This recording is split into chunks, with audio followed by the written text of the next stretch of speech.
بسم اللہ الرحمن الرحیم۔ السلام علیکم خواتین و حضرات۔ پاکستان کے معاملات کبھی اچھے ہوں گے؟ ایک زمانہ تھا جب لوگ یہ کہتے تھے کہ پاکستان میں ایک خمینی کی ضرورت ہے۔ پھر لوگ یہ کہتے تھے کہ ہمیں اپنا احتساب خود کر لینا چاہیے۔ جانے ہم کیا کیا توقعات رکھتے تھے۔ ہماری تمام آسیں امیدیں جو براتی نظر آتی تھیں وہ ٹوٹ گئی ہوئی ہیں۔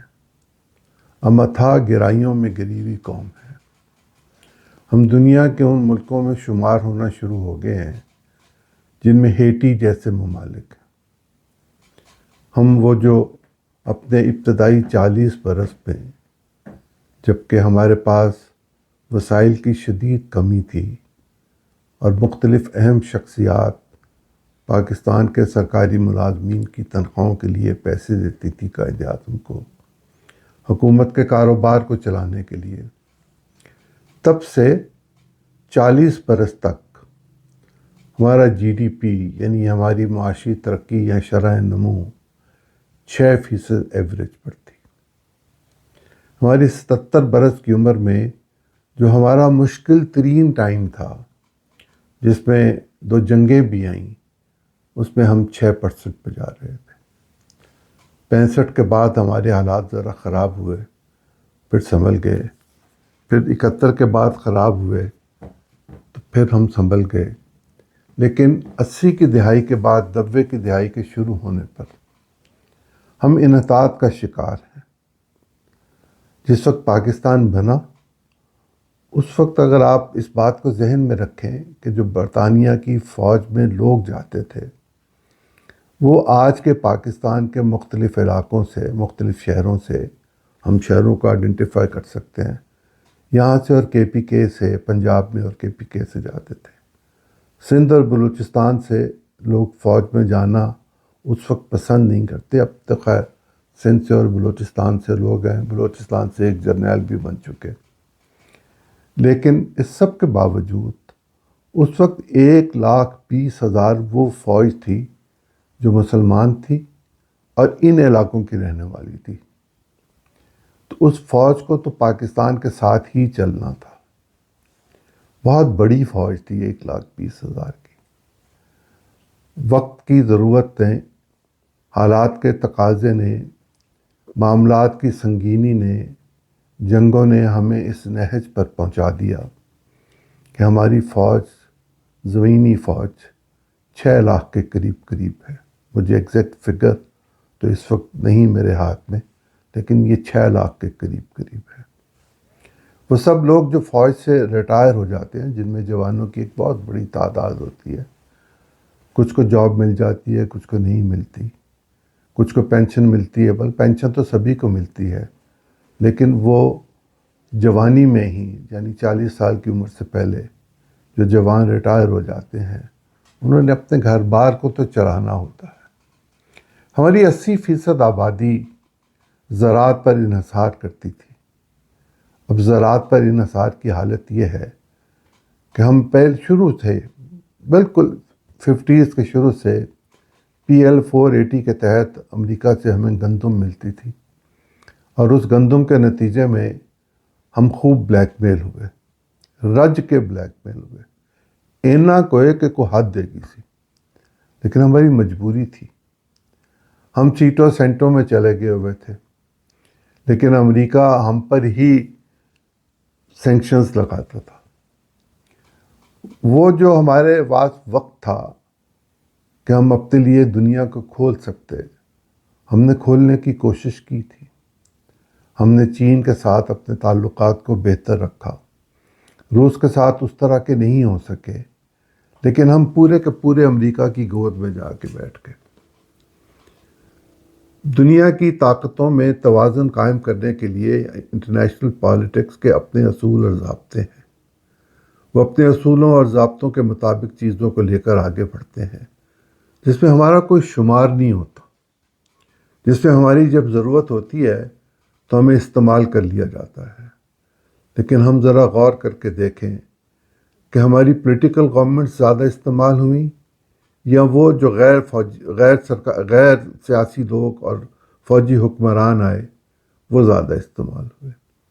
پاکستان کو نقصان اور فائدہ کب کب کیسے کیسے ہوا، یہ سب چیزیں ہمارے پاس ریکارڈ پر موجود ہیں۔ میں کوئی الہامی بات آپ سے نہیں کر رہا۔ اس وقت پاکستان کی شرح نمو 2-3% ہو جائے تو ہم بہت خوش ہو جاتے ہیں، یہ منفی تک گئی۔ ہم اس کو اگر سنبھال لیں تو ہمیں سنبھالنے کے لیے کچھ ضروری کام کرنے ہیں۔ میں اس بات پر دوبارہ آؤں گا، بیچ میں ایک بات کر لوں۔ میرے ایک دوست ہیں، وہ پاکستان میں کام کیا کرتے تھے، جامعہ پنجاب کی اسٹوڈنٹس یونین میں بھی رہے تھے، پھر کینیڈا چلے گئے تھے، اقوام متحدہ میں کام کرتے رہے۔ انہوں نے مجھے کل فون کیا اور یہ کہا کہ تم یہ پروگرام کرتے ہو، پاکستان میں اس طرح کے پروگرام کوئی اور کرتا نہیں، تو ذرا بیکاریوں کے بارے میں تو بات کر کے دیکھو، ذرا اس بارے میں سوچو۔ تو میں نے ان سے کہا کہ ہم کسی وقت ملیں گے تو آئندہ 1-2 روز میں اس پہ تفصیل سے بھی بات کروں گا، لیکن یہ بات ذرا آپ بھی غور کر کے دیکھیے گا، پرٹیکولرلی وہ لوگ جو شہروں میں رہتے ہیں، کہ آپ کے ارد گرد اگر آپ کسی دکان پر جائیں، موٹر سائیکل پہ جائیں، پیدل جائیں، گاڑی میں جائیں، کسی بھی سواری پہ جائیں، تو کتنے بیکاریوں کے ساتھ آپ کا رابطہ اور سابقہ پڑتا ہے، اتنا زیادہ کہ آپ تنگ آ جاتے ہیں۔ اور میں نے تو یہ 1997 میں پہلی دفعہ بنگلہ دیش پہ دیکھا تھا کہ بھیک مانگنے والا گاڑی کے آ کے شیشے کو ٹک ٹک کرتا تھا۔ اب پاکستان کے ہر چوراہے پر ہمیں یہ آواز سنائی دیتی ہے۔ ہم بیکاری ہیں کیا؟ ہم بھیک پہ زندگی گزاریں گے؟ ہمارے پاس عزت نفس نہیں ہے، ہمیں مانگنے کی عادت ہو گئی ہے۔ یہ ایک فرد سے لے کے پوری ریاست تک کی بات ہے۔ ہمیں مانگنے کی عادت نے بہت رسوا کر دیا دنیا میں۔ جہاں ہمارے لیے ریڈ کارپٹس بچھتے تھے، وہ ہم تیری شکل دیکھ کے کہتے ہیں کہ پیسے مانگنے آ گئے۔ یہ بات میں نہیں کہہ رہی، تو پرائم منسٹر بھی کہہ چکے، حکومت کے عہدیداران بھی کہتے ہیں کہ اب کسی دوسرے ملک میں پیسے جا کے مانگتے ہوئے شرم آتی ہے۔ شرم کی بھی کوئی انتہا ہوتی ہے، کوئی حد ہوتی ہے۔ ہم کتنے بے شرم ہو سکتے ہیں؟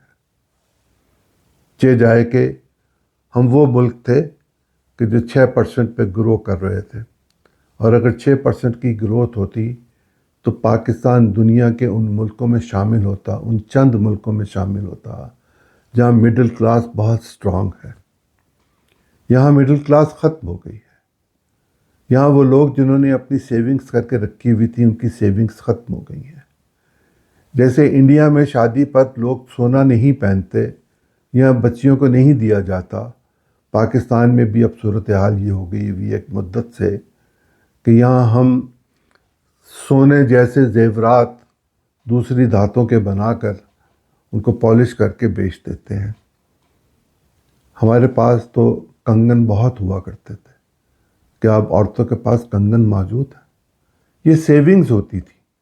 کسی بھی گھر میں سونے کو سیونگ کے طور پر رکھا جاتا تھا کہ آڑے وقت میں کام آئے گا، اور خواتین سونا بیچنے کے لیے تیار نہیں ہوتی تھی۔ مرد کما کے لاتا تھا اور اس میں اضافہ کیا جاتا تھا۔ لیکن مجھے یوں نظر آتا ہے جیسے اب کچھ عرصے کے بعد وہ چھوٹا سا طبقہ جو باقی بچ گیا ہوا ہے وہ سونے سے محروم ہو جائے گا۔ اس کی وجہ یہ ہے کہ پاکستان میں باوجود اس کے کہ کوشش کی جا رہی ہے، لیکن اتنی تباہی ہو چکی ہے پچھلے 37 برس میں کہ اس کو سنبھالنے کے لیے کم از کم 18.5 برس، 16 برس، 17 برس تو چاہیے۔ اور اتنا وقت کون انتظار کرے گا؟ وہ لوگ جو جوان ہیں وہ بوڑھے ہو چکے ہوں گے۔ ہمارے مسائل کیا ہیں؟ ہمارے اخراجات بہت زیادہ ہیں۔ ہم جن کاموں کے لیے دنیا سے پیسے لیتے تھے، ہم ان پر صرف نہیں کرتے تھے، کہیں اور صرف کرتے تھے۔ ہمارے ہاں ٹھیکیدار، ذرا دیکھیں کوئی ٹھیکیدار ایسا بھی ہے جو ارب پتی نہ ہو گیا ہو؟ یہاں تو یہ صورتحال ہے کہ ٹھیکیدار ٹھیکہ تو لیتا ہی ہے، لیکن دینے والے کے لیے کوٹھی بھی بنا دیتا ہے۔ ایک کوٹھی تو کوئی چیز ہی نہیں ہے۔ یہاں تو مربوں کے حساب سے زمینیں دے دی جاتی ہیں، یہاں اربوں روپے لے لیے جاتے ہیں، یہاں کروڑوں روپے کے پلاٹ دے دیے جاتے ہیں۔ مجھے یاد ہے 60-70 ہزار روپے میں ایک اچھا گھر مل جایا کرتا تھا ایک زمانے میں۔ اب 20-30-40-50 کروڑ روپے کی بات ہوتی ہے۔ اسلام آباد میں کوئی پلاٹ ایسا نہیں جو 1 کروڑ 2 کروڑ 3 کروڑ سے کم کا ہو، اور زیادہ سے زیادہ تو 1 ارب روپے کا بھی ہو سکتا ہے کم از کم، جو بڑے پلاٹس ہیں، کمرشل پلاٹس ہیں۔ ہم یہاں کیوں پہنچے؟ میں نے آپ سے پہلے بھی گزارش کی کہ ہم بھیک مانگنے کے نتیجے میں یہاں پہنچے، کام نہ کرنے کے نتیجے میں یہاں پہنچے، اور کام تو ہم اب بھی نہیں کرنا چاہتے۔ اب بھی ہم یہ چاہتے ہیں کہ مرکز ہمیں کہیں سے بھیک لے کر پیسے دے دے اور صوبے اس پہ عیاشی کر لیں، اور صوبوں کے جو اقتدار منتقل ہوا ہے، کیا یہ وقت سے پہلے تھا، وقت پہ تھا؟ اس پر ایک علمی گفتگو کی ضرورت ہے کہ یہ دیکھا جائے کہ پاکستان میں صوبے کیا اتنی کیپیسٹی رکھتے ہیں کہ ان کو ہم باقی 17-18 محکمے جو ان کے ہونے چاہیے تھے اس صوبائی خود مختاری کے نتیجے میں جو 18ویں ترمیم کے ذریعے انہیں دی گئی، اس پر آگے چل سکیں۔ پاکستان کا ایک آئینی تقاضا ہے کہ ہم جو مرکز میں پیسے جمع ہوتے ہیں ان کو نیشنل فائنانس کمیشن کے ذریعے ہم صوبوں میں تقسیم کرتے ہیں۔ صوبوں کی ایک پرسنٹیج اس میں رکھی گئی ہوئی ہے، لیکن یہ ایک معاہدہ ہوتا ہے ایک وقت کے لیے، اس کی میعاد 5 سال ہوتی ہے۔ 13 برس ہو گئے، NFC ایوارڈ دوبارہ نہیں آیا، یا کنسنسس نہیں ہو سکا، یا ہم نے کوشش نہیں کی، یا ہم کوشش نہیں کرنا چاہتے۔ گزشتہ دنوں پرائم منسٹر نے کونسل آف کامن انٹرسٹ، وہ جو صوبوں کے آپس کے معاملات اور صوبوں اور مرکز کے درمیان معاملات کو لے کر چلتی ہے، اس کی تشکیل نو کی ہے۔ اس میں بدقسمتی ہے ہماری کہ ہم نے وزیر خزانہ کو نہیں رکھا، وزیر خارجہ کو رکھ دیا ہے۔ یہ صوبوں کی بین الاقوامی سطح پر کوئی تعلقات کے لیے پھر صوبوں کو چاہیے کہ وہ اپنے اپنے فارن منسٹرز رکھ لیں، تو پھر تو ریاستیں الگ ہو گئیں۔ اگر ہم نے ریاست کو یکجا رکھنا ہے تو ہمیں کوئی طور طریقہ اختیار کرنا پڑے گا۔ مجھے کوئی ذاتی پرخاش نہیں ہے پاکستان کے وزیر خارجہ سے، لیکن وہ وزارت خارجہ کا کام کریں۔ وہ دیکھیں کہ ماضی میں کس طرح وزیر خارجہ کام کیا کرتے تھے، اور اگر وہ نہیں کرنا چاہتے تو وہ سینیٹر ہیں، قائد ایوان ہیں، وہ جا کے گھر بیٹھیں، آرام کریں، مزہ کریں، چونکہ کام تو پھر انہوں نے کچھ اور کرنا نہیں ہے، سوائے اس کے کہ ہر کام کی ٹو لگا کے رکھیں کہ میں نے یہ بھی دیکھنا ہے، میں نے یہ بھی دیکھنا ہے، جیسے اس فیصل آباد کا گھنٹہ گھر ہو۔ 1 گھنٹہ گھر کافی ہے ہمارے لیے، مزید نہیں چاہیے۔ وہ وقت گزر گیا ہوا ہے جب ہم خرابی پہ خرابی کرتے تھے اور یہ سوچتے تھے کہ ہم جاتے ہوئے یہ کہہ دیں گے کہ ہم تو خزانہ چھوڑ کے گئے، اگلوں نے سنبھالا نہیں۔ لیکن کچھ عرصہ پہلے تک، 3-4 سال پہلے تک، 17 ارب روپے تک تو ہمارے فارن ایکسچینج کے ڈپازٹس تھے۔ اب ہمارے پاس جو پیسے ہیں فارن ایکسچینج کی صورت میں، وہ ہمارے اپنے نہیں ہیں، وہ مانگے تانگے کے ہیں، وہ اس لیے ہیں کہ ہمارا سلسلہ چلتا رہے، لیکن ہمیں بہت ساری ادائیگیاں کرنی ہیں، اور ابھی ہم نے بجٹ بنانا ہے، اور ابھی کل پرسوں ہی پرائم منسٹر نے کہا کہ جب ہم اس دفعہ IMF کے پاس جائیں گے تو شرائط کڑی ہوں گی۔ ملاحظہ فرمائیے، کیا ابھی کوئی ہڈی پسلی باقی بچ گئی ہے عوام کی جس کو توڑنا باقی ہے؟ کتنا کہ توڑیں گے، کتنا کہ برباد کریں گے، کتنا کہ خون چوسا جائے گا۔ یہ استحصال ہے میرا اور آپ کا۔ وہ طبقہ جو اس سارے معاملے سے اونچا ہے، اس کو تو 6 ارب روپے پھر قرض کے طور پر دے دیے، 6 ارب ڈالر، روپے نہیں ڈالر، پھر قرض پہ دے دیے جاتے ہیں 2-3% پر۔ وہ 8% پہ رکھ دیتے ہیں اور مزہ کرتے ہیں۔ ان کا تو کام ہی یہی ہے۔ اشرافیہ جس کو کہا جاتا ہے، وہ پاکستان میں بہت طاقتور ہے۔ وہ اتنی طاقتور ہے جتنی شاید فوج طاقتور ہوتی ہے، یا ممکن ہے یہ اس سے بھی زیادہ طاقتور ہو گئے ہوں کہ فوج پر بھی وہ اثر انداز ہونے کی کوشش کرتے ہوں۔ ایسے حالات میں آنے والے دنوں میں یہ کہا جا رہا ہے کہ اگلے 1 برس میں پاکستان میں تقریباً 1 کروڑ لوگ اور خط غربت سے نیچے آ جائیں گے۔ آدھی آبادی تو پہلے ہی خط غربت سے نیچے ہے، اور اگر 1 کروڑ اور نیچے آ جائیں گے تو اس کا مطلب یہ ہے کہ 13 کروڑ لوگ ایک وقت کی روٹی کے لیے زندہ رہیں گے. باقیوں میں سے کتنے ایسے ہوں گے جو 2 وقت کھا سکیں گے اور کتنے ایسے ہوں گے جو 3 وقت کھا سکیں گے.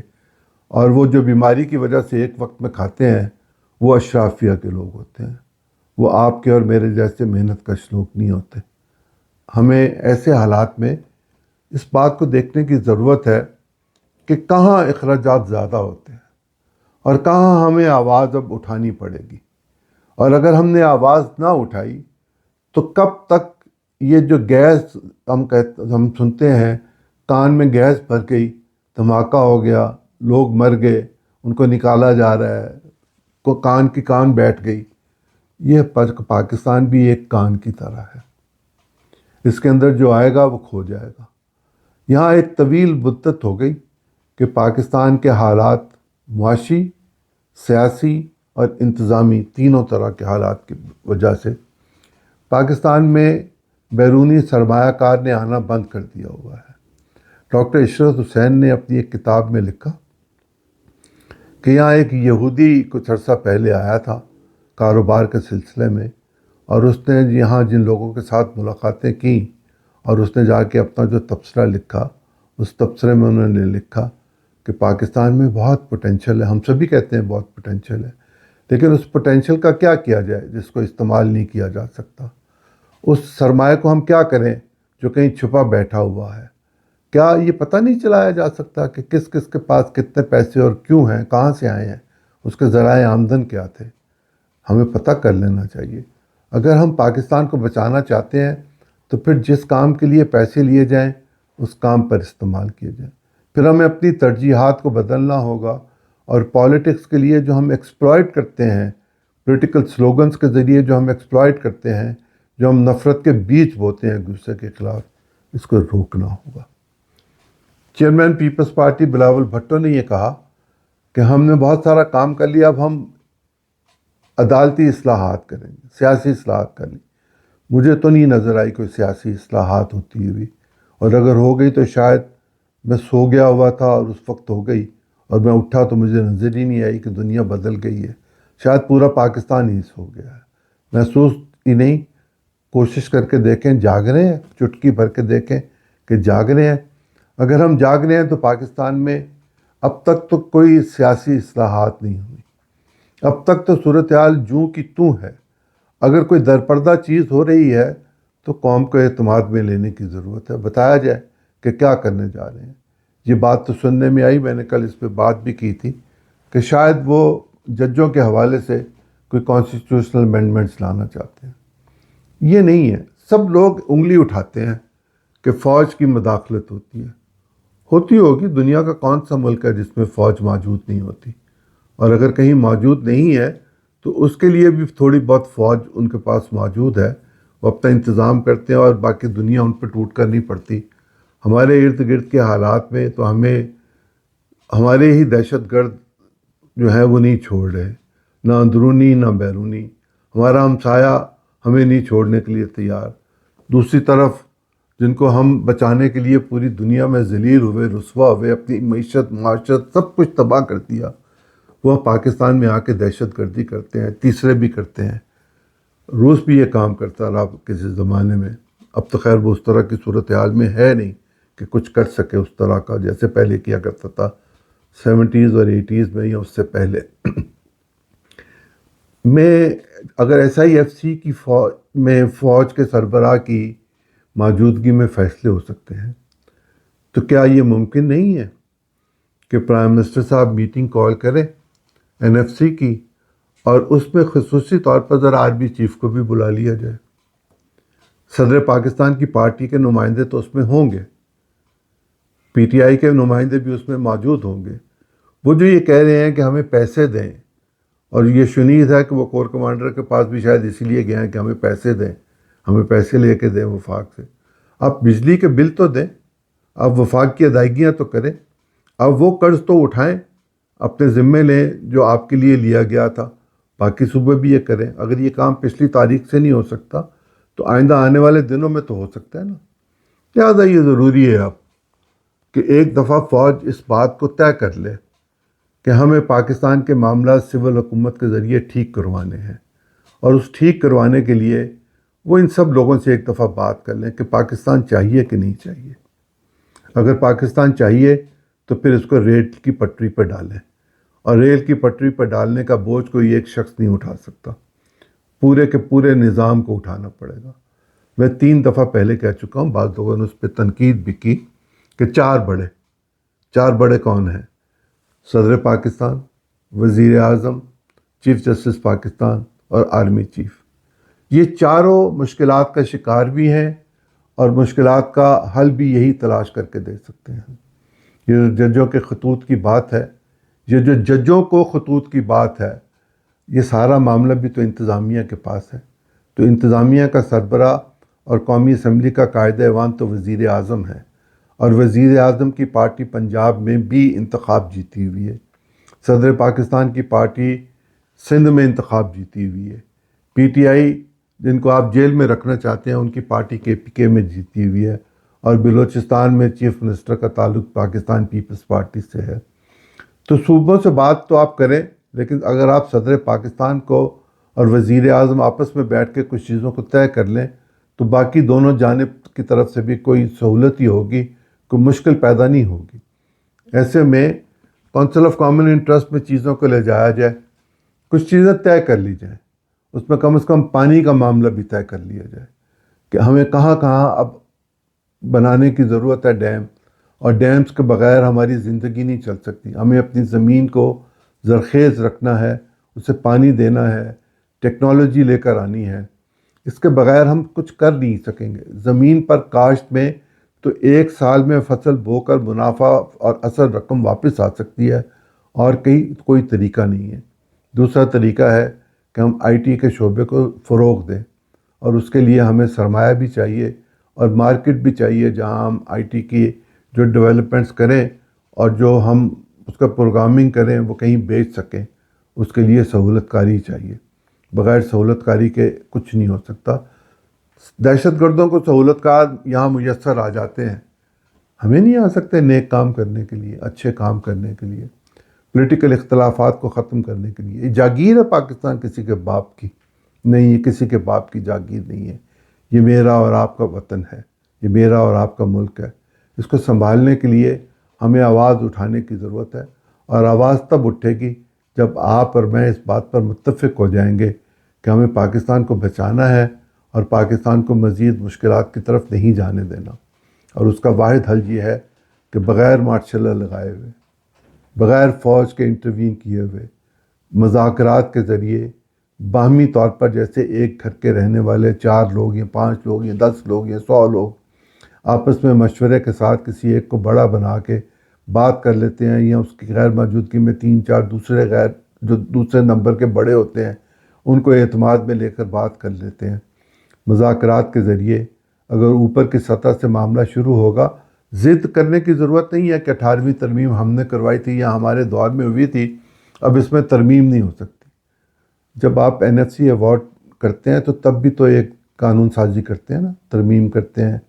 اگر ترمیم کی جگہ پر اب تو لوگ اتنے ہو گئے ہوئے ہیں کہ ترمیم ہو سکتی ہے، اور اگر میرا اندازہ ٹھیک ہے تو شاید یہی مطلوب اور مقصود تھا کہ آئینی ترمیم کا راستہ کھولا جائے اور باہمی مذاکرات کے ذریعے اس نتیجے پر پہنچا جائے۔ میں آخر میں حسب روایت دعا کرتا ہوں کہ اللہ تعالیٰ میرے وطن کو مشکلات سے نکالے، ہمیں تحمل دے، ہمیں برداشت دے، ہمارے بچوں کا مستقبل روشن کرے، اور ہمارا وطن پھر دنیا میں سرخرو ہو۔ بہت ساری چیزیں ہیں جس پر ہم سرخرو ہو سکتے ہیں۔ اجازت چاہتا ہوں، اللہ حافظ۔